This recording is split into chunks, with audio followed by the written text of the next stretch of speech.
Bonjour, j'espère que vous allez bien. Denis Lapalu pour le guide indépendant de l'épargne, france3action.com. Aujourd'hui, je propose d'aborder un point qui est très particulier puisqu'il s'agit de la réforme des retraites 2023. Mais à un seul élément, la promesse qui a été faite aux Français des pensions minimum de 1200 € par mois. Et là, il faut bien dire qu'on fait des découvertes qui sont un petit peu saisissantes. Alors cette promesse a été faite essentiellement aux retraités les plus modestes, pour ne pas dire pauvres, puisque c'est un terme politique, on parlait de gens modestes alors qu'on parle vraiment des gens qui sont pauvres. C'est pour vivre avec moins de 1200 € par mois, il faut quand même s'accrocher fortement, vu l'inflation, etc. Et pourquoi c'est un vrai sac d'embrouille, cette promesse? Parce qu'elle ne va pas être tenable en l'état actuel des choses.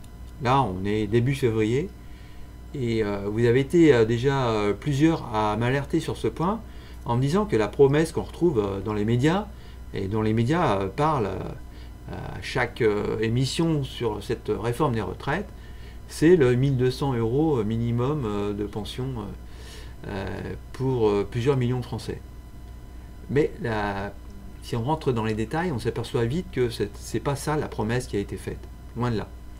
Déjà, pour la genèse de l'histoire, juste pour en rappeler quelques points, et que la promesse initiale, c'était 1100 € par mois qui a été faite. Et puis rapidement, nos politiques se sont aperçus que 1100 € par rapport à quelqu'un qui avait sa cotisation complète, le nombre de trimestres, etc., en fait, c'était 45 € de plus qu'aujourd'hui. Donc ils se sont dit, non, on ne va pas promettre ça, on va promettre 1200 €. Bon, alors, premier point, première polémique, 1200 € on parle de quoi? De brut, de net. Alors en fait, là ça a été clarifié, c'est 1200 € brut. Or, vous savez, sur les pensions de retraite que vous percevez, il y a ce qu'on appelle la CSG, que tout le monde connaît, avec 3 taux différents. Donc les plus modestes, donc les retraités les plus pauvres ne payent pas de CSG, sont exonérés.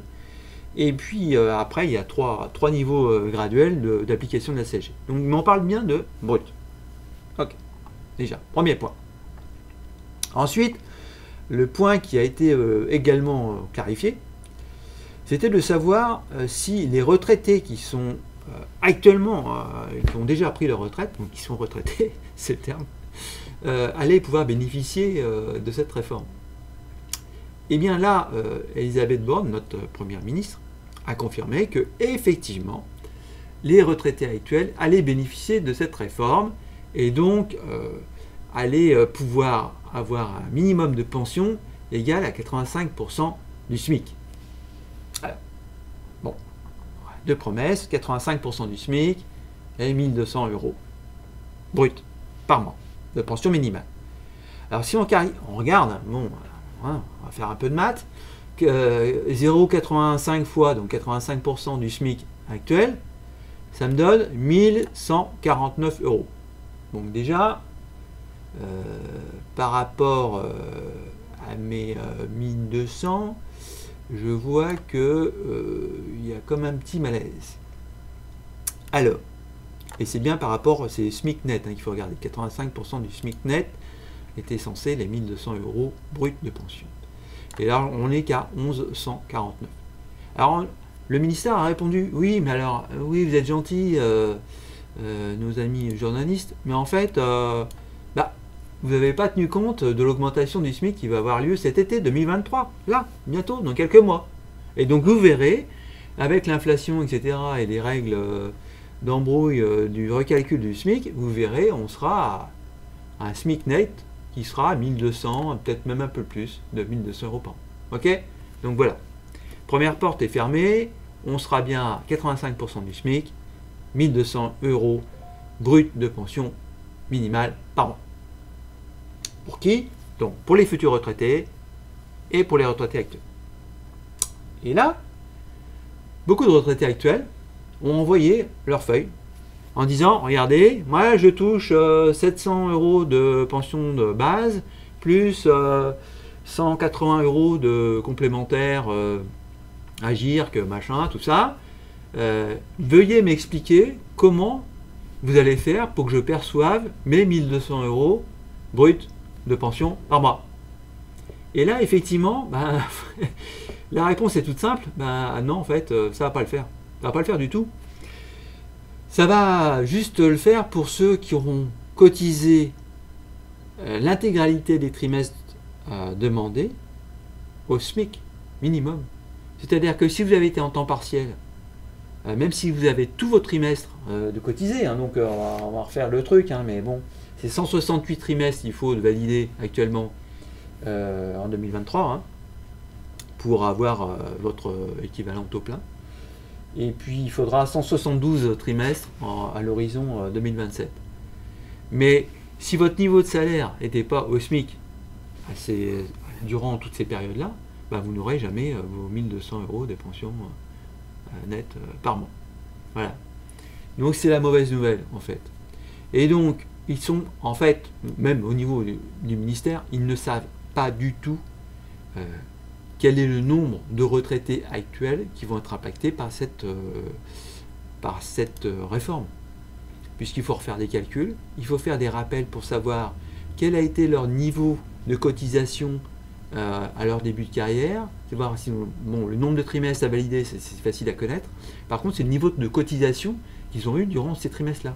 Donc si vous avez été, comme de nombreuses femmes, à temps partiel, bah, vous n'aurez jamais vos 1200 € de pension minimale nette.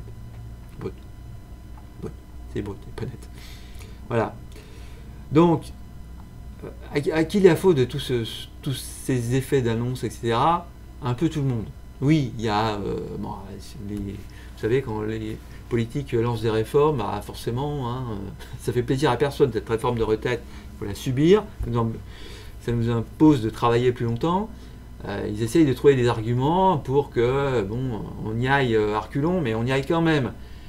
Et le problème de cette communication autour de 1200 € par mois, minimal, c'est que bah, ça a été repris par les médias tels quels, mais sans regarder les conditions.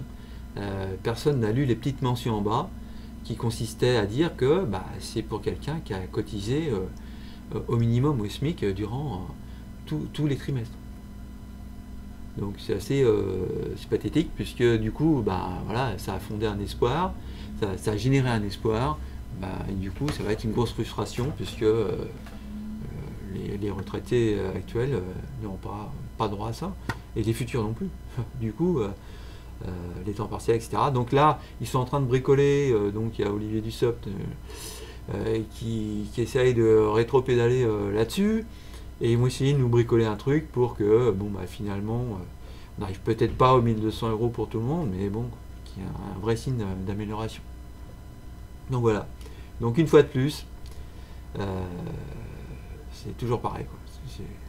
Ces réformes, en fait, moi personnellement, hein, c'est vraiment que personnel, mais je ne comprends pas qu'on puisse lancer des réformes et annoncer des mesures sans même avoir regardé quel serait l'impact pour les gens, combien vont être concernés. Et en fait, on a vraiment l'impression qu'ils ont lancé le truc en disant bon bah après on verra. C'est un petit peu de la petite c'est comme si moi je faisais le truc en fait. Je me reconnais bien là-dedans, dans ce genre de projet, c'est-à-dire allez on y va et puis on verra, il y aura des cas particuliers, on avisera, on va bricoler et tout ça. Et là c'est un niveau d'un pays sur une thématique qui touche mais alors profondément les gens puisque on bosse toute notre vie et la retraite c'est censé être le truc, bah voilà, c'est nec plus ultra de la validation de notre vie active. Voilà, enfin en retraite, on va pouvoir prendre soin de nous, etc. Et en fait, bah, voilà, on s'aperçoit que bon, ça va bricoler encore dans tous les sens. Et en plus, là, on nous prépare de retourner au travail, puisque vous savez, le cumul emploi-retraite va être amélioré, ce qui peut être une bonne chose, mais bon, qui va constituer à enfermer les gens à toucher des pensions de plus en plus basses et de continuer à travailler. On se retrouve comme aux États-Unis où le serveur dans le restaurant il va avoir 75 ans, à mettre 2h30 pour vous amener votre plat. Enfin, j'exagère évidemment, mais bon voilà. Ok. Donc c'est tout ce que je voulais dire.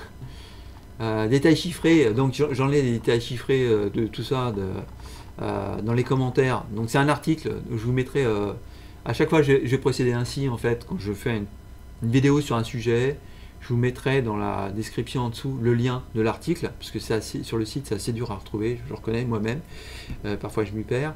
Et dans les commentaires vous verrez, n'hésitez pas à poster des commentaires, mais vous verrez, il y a plusieurs retraités qui nous ont confié ce qu'ils perçoivent en pension de base et complémentaire, avec des calculs à l'appui, que c'est juste pas tenable. En fait, là on nous a vraiment fumé grave, quoi. Voilà. Allez, sur ce, je vous dis à bientôt. Les prochains sujets, il y aura les impôts. Donc là, bon, ça va être du coup moins... On est moins dans la réforme, tout le monde le subit, mais bon, il y a quand même des bonnes nouvelles pour cette année 2023, franchement, au niveau des impôts. Et puis je vais faire un sujet aussi sur les arnaques, sur les livrets épargne, parce que franchement ça m'agace, de voir autant d'arnaques circuler sur les livrets épargne, et que surtout de voir autant de gens qui tombent dans ces filets, ces escrocs. Pourtant, je trouve, alors forcément je suis au courant du truc, je suis là-dedans, mais ça se détecte assez facilement, toutes ces arnaques, mais bon, voilà. Allez, si ça vous plaît, n'hésitez pas à vous abonner, et puis mettre des pouces vers le haut, ou des likes, des machins, tout ce que vous voulez bien, et puis parler autour de vous, qu'on fasse monter ça, et puis voilà. Plus on fait monter la mayonnaise, et plus on a de chances d'être entendu un jour. Voilà, merci à vous, à bientôt, et prenez soin de vous. Allez, bye.